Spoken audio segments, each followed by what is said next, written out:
We got Alex Murray here. They're going to be coming to the Tanger Center for Dungeons and Dragons, the 20-Sided Tavern. Yeah, boy.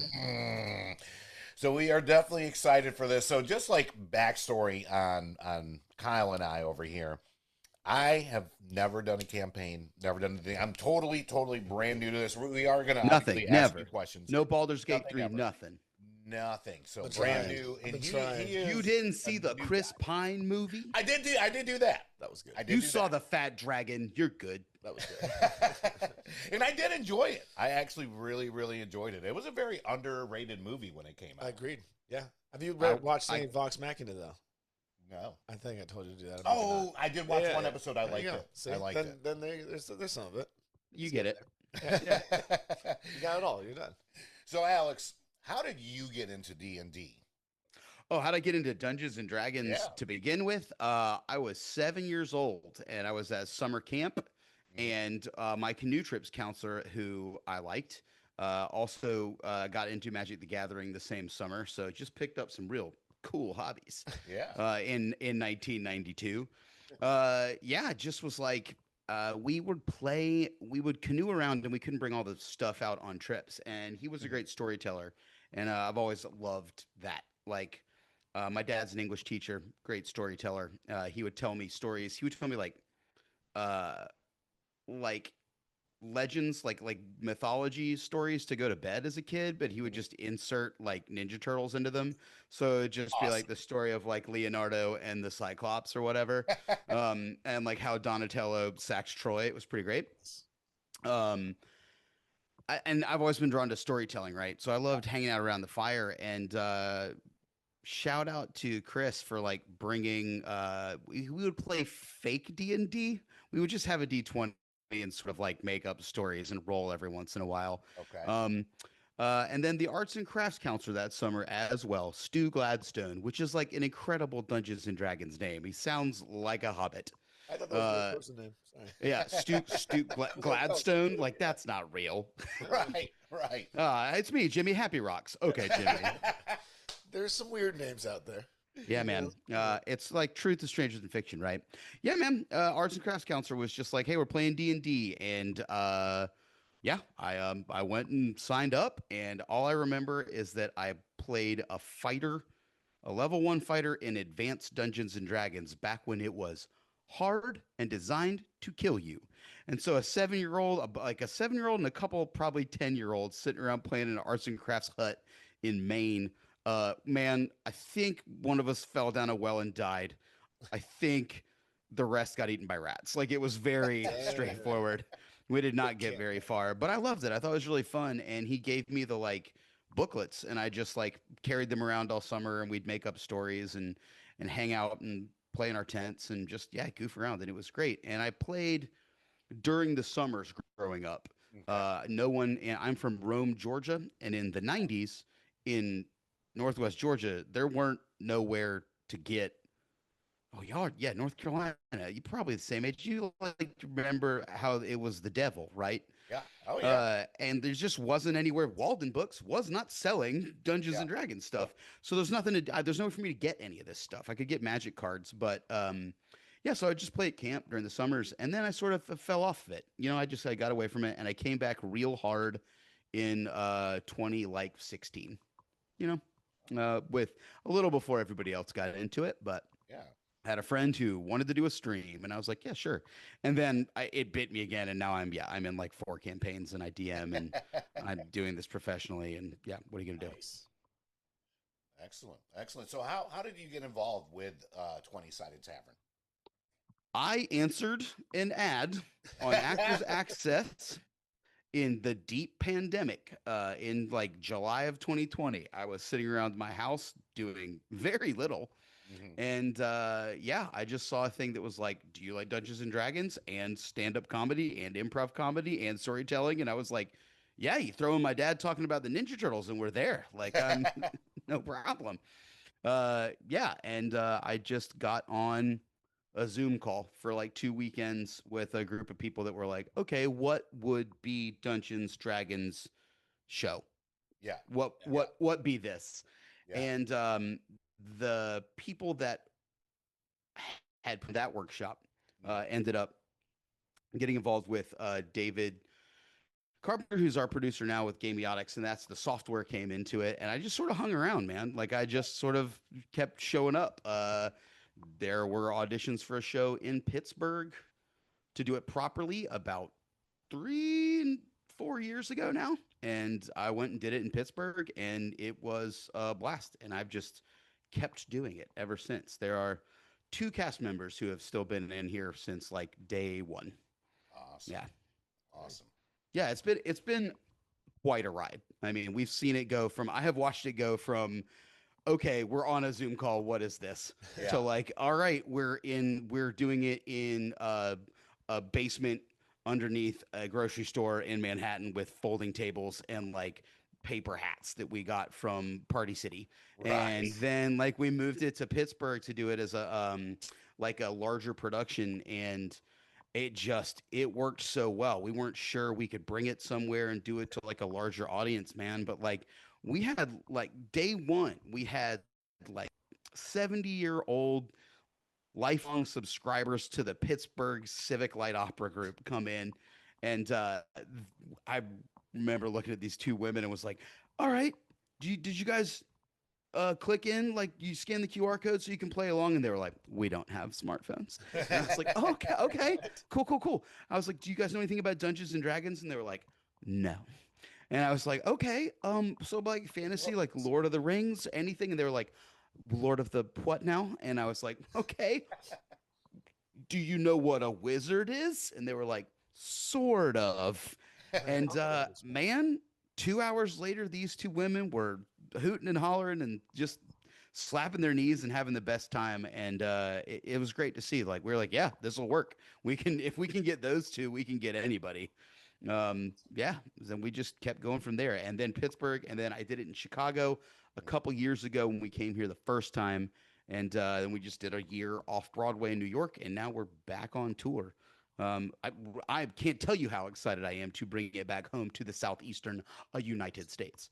Oh, we are excited for it. That was one of the things that really drew me to it, is that you don't have to be a diehard fan that's played from day one. And I'm, like I said, I've always wanted to get into it. I don't really know where to get started. I feel like it's a lot like Warhammer, with the people that kind of play and draw their own. I'm like, I don't know how much time I have, but I'm excited for this, like seeing a actual representation of a campaign in this. Oh, for sure. Oh, you'll play, man. This is your one shot. It'll be your first real session with us. We'll play along. We'll roll dice.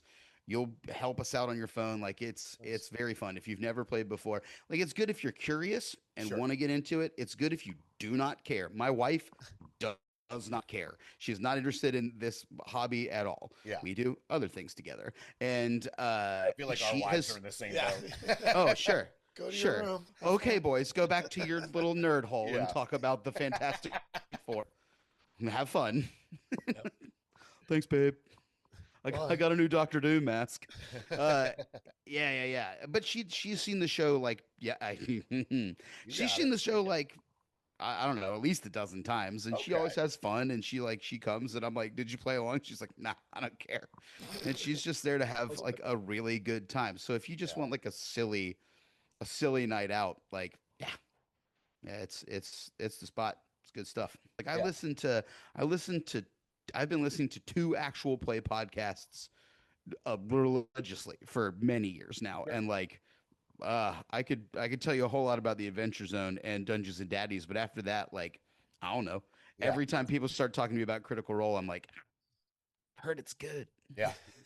Just watch Vox Machina. That's it. I watched half of Vox Machina, and I was like, yeah, okay, I get it, I guess. It's cool. It made me want to play a bard, but I tell you what, I was doing this stream that I was talking about in like 2016. I immediately was like, my buddy was like, well, what do you want to play? And I was like, I want to be a gnome or a halfling bard who just doesn't give a he just looked at me and was like, nope, you can't. That's Scanlan, and he's famous, and you can't be Scanlan. And I was like, dip.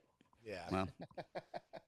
Yeah, I got sucked in by a coworker. I asked him like 6 months ago. I was like, hey, blah, blah. Somehow Dungeons and Dragons came up. He was, I'm DMing a game right now. And I'm like, oh, well, if you ever have room. He's like, we're good. And I'm like, okay. And he goes, we're like 2 years into the campaign. He's like, it'd be weird to get you in. I'm like, Oh I man, totally get it. I've done that. It's pretty wild and fun. I had somebody left a campaign and a friend of mine was like, "Hey, you want to get in here and like mess it around for a little bit?" And I was like, it was great for me because I have to Yeah. play in fits and starts, right? Yeah. I when you're playing, my job is at night, and most people play Dungeons and Dragons when you're old like us, like in the evenings, right? Because of the Yeah. free time. And yeah, so I can usually show up for like little bits, and I just showed up and played with like a table that I didn't know for I don't know 6 weeks, and it Nice. was a blast. Yeah, it was weird and fun, and like it was like a new person in your friend group is always a little weird. Yeah. Your buddy's new partner or whatever it is. Yeah, Nice. So somebody's cousin shows up. what would you say has been the longest campaign you've ever like been a part of? Um, Oh man, I honestly I've never played anything for longer than about year and a half. Wow. Uh, and we try to like end them. Like I have a Yeah. like I wish desperately that I could be in more like these forever campaigns. You have to really commit, right? Like people Yeah. who are in like D&D campaigns that have been going on for years they're like, "No, this is what I do on Wednesday nights. This is what Right. I Yep. do on Wednesday nights, and this is what I do." Right. And being in theater makes that difficult and Sure. all of it. Um, but I have a friend who has got a very large world. Um, shout out to Everend. That like I have played in his world now for years, and I was in like four. I had four campaigns Uh-huh. going on. He had four campaigns going on in his world, and I had a character in each of them that would flip around. And then I had one character whose deal was like I would get yanked through shadows, and my character didn't know what he was doing. Like I had an objective, right? I was trying to find my master at a mythical tower, Yeah. like you do. And part of my journey was just that, like, I would wake up and see like a glowing sigil and just go like, and like go hit it, and like my character would just get sucked to whichever campaign I needed to be in. And yeah, so that was another way that we figured out how I could play whenever I could play with like several groups of people. Nice. But yeah, I mean, and I wish like I do not have like a long I'm waiting for one. I've been DMing a campaign for like a year, and we're pretty locked in. Okay. We're figuring out how to do it while I'm on the road. But Sure. Do you have an end game for that? I mean, as a DM, you I'm probably have a DMing beginning, middle, it. and end I in mind. do not. Not at all. There is like so Okay. like I'm working off of a module. If nerds are listening, it's the Ghost of Saltmarsh campaign, which Okay. is like a module. And my table immediately was just like, no, we're not doing any of this stuff, and like started forming a criminal empire housed Oh, inside of a as they church. do. And so what we've actually had extended sessions that were like municipal meetings where they're trying to get permission to like build bridges and like So you like have trying to see mayors and stuff right yeah, now. To, like, absolutely. get territory? They are. Nice. It is currently a long campaign where they are dealing with the town council because they're trying to slowly like become the mob in this town. And like God. I kind of just like after about I don't know 6 months, I just took the book and just threw it over my shoulder and was like, all right, okay. What are we doing And I don't tonight, know where we're gang? going. I actually don't. There are several different schools like of the- thought where you get into storytelling and DMing. Uh-huh. Have a beginning, middle, and end, and like you don't. I don't like to put my players on a railroad. Right? Sure. Sure. Is the term right? We all know the difference between open world gaming and not. And I really like a big sandbox. Just let them get weird. And a lot of people write and write and write and write and have a plan and have a plan. I have people, I have a town, and then I usually have a Google Doc that just says things that are true at the Okay. top. All right. And so I just go like, all right, these are World things that are constants. happening in the world. I set a lot of timers. I was like, this thing's going on over here. This thing's going on over here. And like, so stuff will just happen. And as it occurs to me, I'll just be like, yeah, okay. Well, this is happening now. Like you walked into a shop and pissed off a shopkeeper. Okay, he's over. He's now gone off to do this thing, and we'll see if that ends up being anything. I think that's more fun. Man, I because was like just complaining to him before you got on about being a fantasy football commissioner. Being a DM, Way worse. holy crap. So I so mean, much worse. It's so much you worse. can make it awful on yourself or you can make it chill. I also I've played with guys who've made it really way too hard on themselves. Sure. I've played, and again, like not all these long campaigns, but like a bajillion one shot, two shot, three shot. Hey, let's play for a month. Let's play a little like what ends up being a 20-hour game. Yeah. Those are really fun. Okay. All right. And then currently I'm playing essentially the same story, Mm. but wildly different. It's the same like trajectory every night is the thing that we're doing now. That's the 20-sided tavern is like a framework, and inside of it we've managed to tell so many stories. It's very, very, very cool. So like we're coming down to hang out with you guys for 5 shows. If you're into this kind of thing, this sounds like your thing. If you're a deep nerd, get 5 tickets. Come every night. I'm not kidding. It'll be radical every time. At least twice.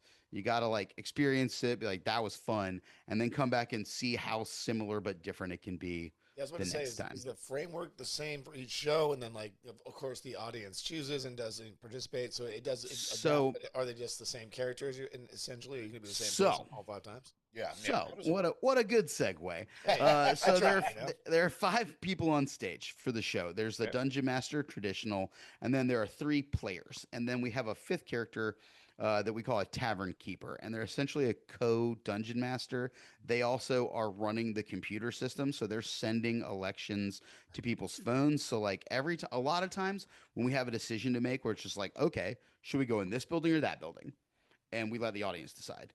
Okay. Or like, okay, when we're doing combat, I'll stand up and be like, should I do this or that? And let them decide sort of which tactic they want us to take. And then there's some like mini games and stuff that you play like on your phones on collectively to like boost rolls, and it's incredibly interactive. But the yes.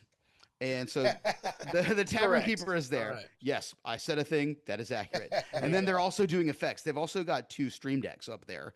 They have several pages on them, and so like the tavern keeper is doing sound effects and doing lighting effects and all kinds of stuff. It's very, very fun when you're on the ones and twos. And so I do that sometimes. I dungeon master sometimes, and then all 3 of the character slots I can sit in. There's might, mischief, and magic are the 3 like archetypes that like. So every night there's an actor as team might, which are red, and they are the ones that are good at punching and pummeling, sort of fighty characters. There's team magic, which is good at manipulation and magic. That's blue. And green is team mischief, and they are good at sneaking and seducing. So like they're your rogues, your bards, some artificers in there, like. And every night, whoever's in that gets up before we sort of get into the adventure proper and says, all right, here's the deal. I can be either A, B, or C, and gives like a prompt. Like for me, I would maybe stand up and say, okay, tonight you can either see me be a good time barbarian, a bird of prey, or a double stuffed monk. It's your choice. And then the audience, my team, whoever is on the red team, you get a sticker in your program. Okay. Picks who I'm going to be, right? They pick that, and then so we don't know what the party dynamic is going to be any given Sure. night, like, and we all switch around all the time. So I keep saying that we're the jam band of Dungeons and Dragons. I'm going to keep saying it. I'm going to keep saying it until we play at the Sphere, baby. Ooh.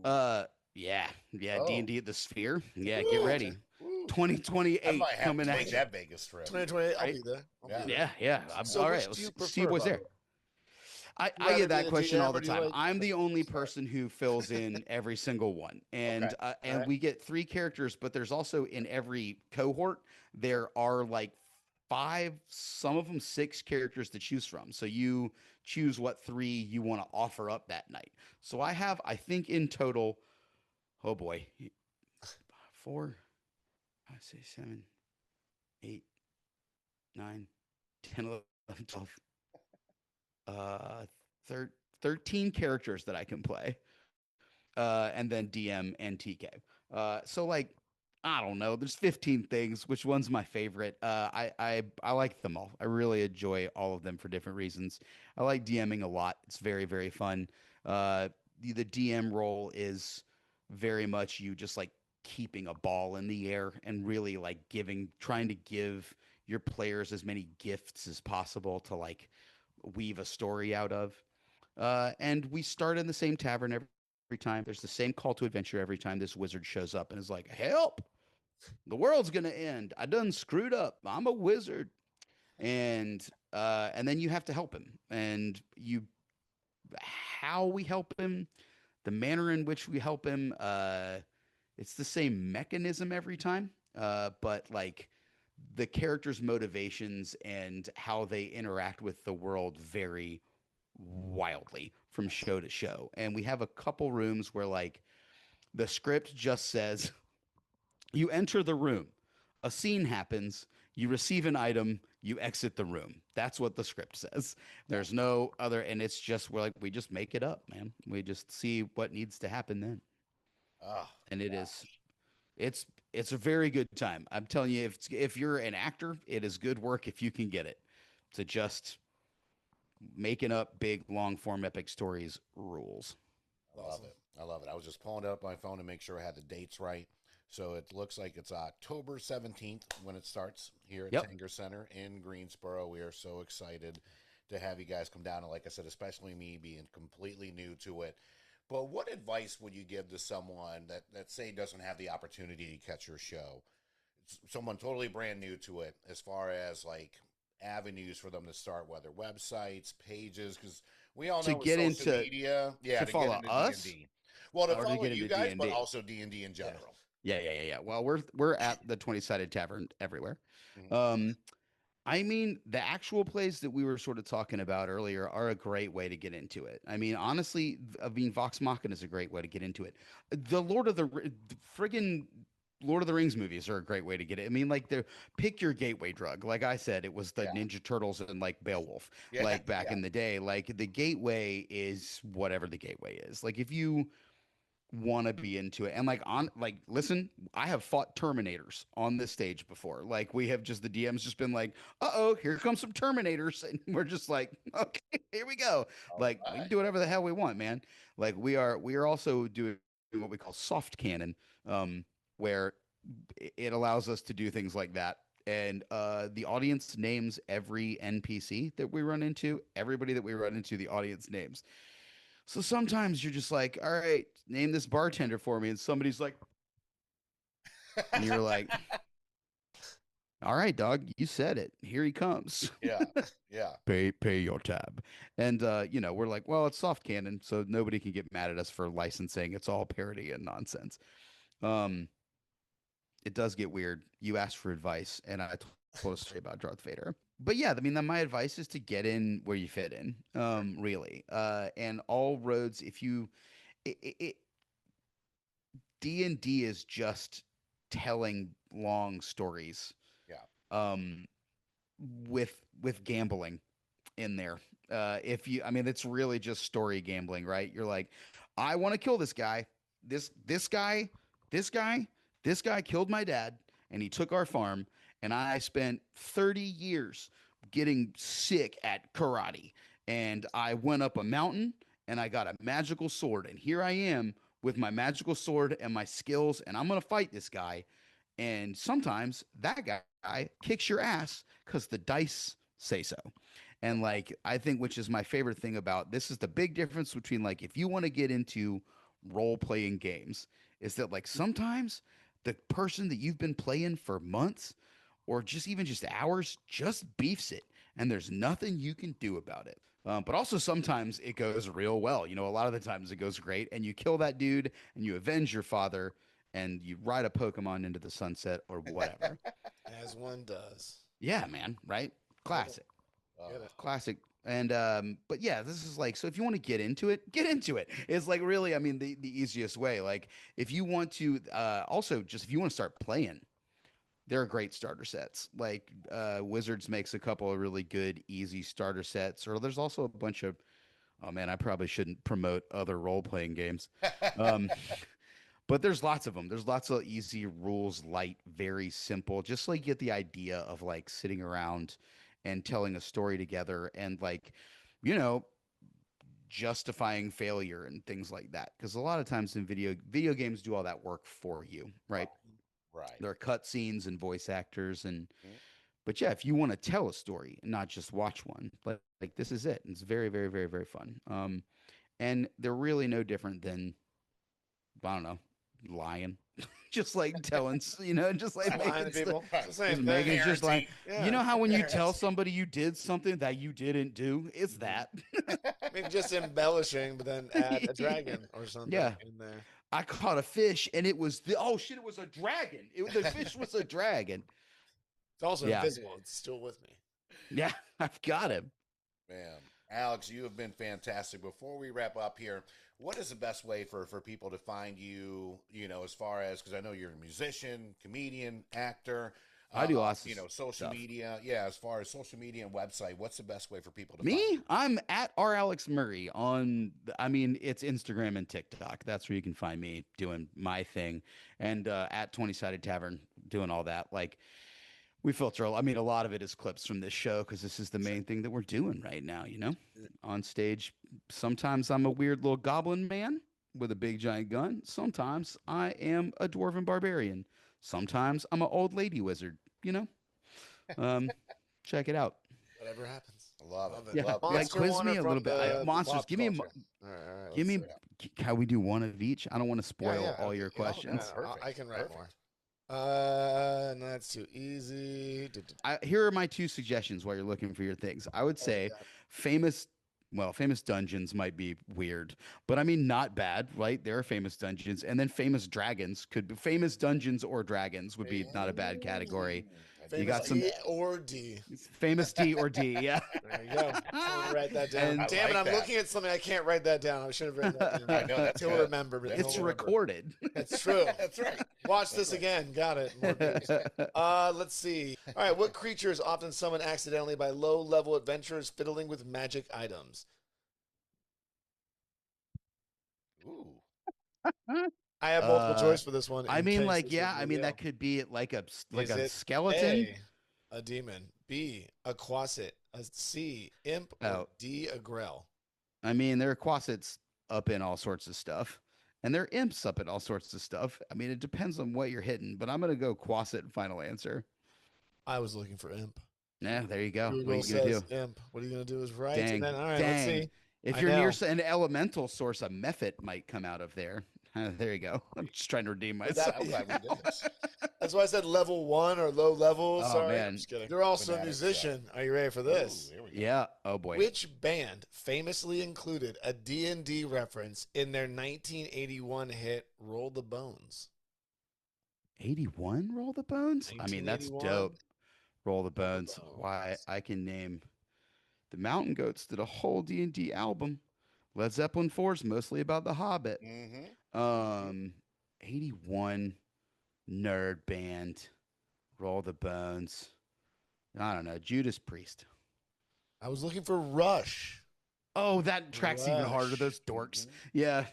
There you go. There you Nice. go. So I got a music one in there.